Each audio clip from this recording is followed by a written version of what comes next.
গত পর্বে আমরা দেখেছিলাম চর্যাপদের বাঙালির হাঁড়িতে ছিল শুধু ভাত আর মিঠা পানির মাছ, কিন্তু মাত্র কয়েকশো বছর এগিয়ে গেলেই আপনি অবাক হয়ে যাবেন। চর্যাপদের বাঙালি ছিল সহজ মানুষ।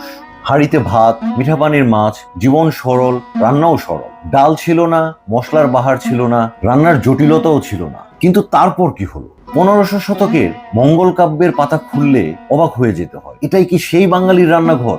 হঠাৎ করেই বাঙালির পাতে যেন উপচে পড়লো এক অন্যরকম জগৎ। কবি বিজয় গুপ্তের মনসমঙ্গলে মাছ রান্নার বিস্তারিত রেসিপি। কই মাছ আদার রসে, রুই মাছ কলতার পাতায়, আর সর্ষের তেলের ঝাঁঝালো খরসুন মাছ।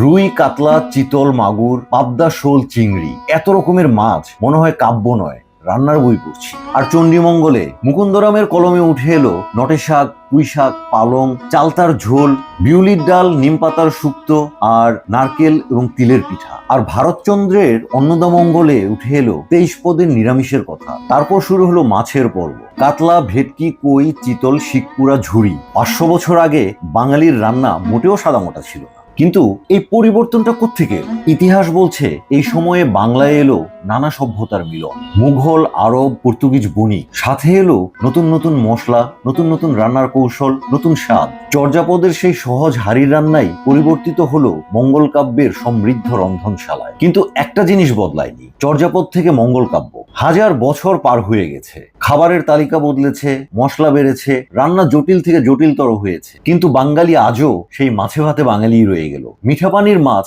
বাঙালির পাত থেকে কখনোই বাদ যায়নি। সেই ঐতিহ্য বাঁচিয়ে রাখার ক্ষুদ্র প্রচেষ্টাই হলো সাভারবাজার.com। সাভারবাজার.com, বাংলার হারিয়ে যাওয়া স্বাদ আবার আপনার ঘরে।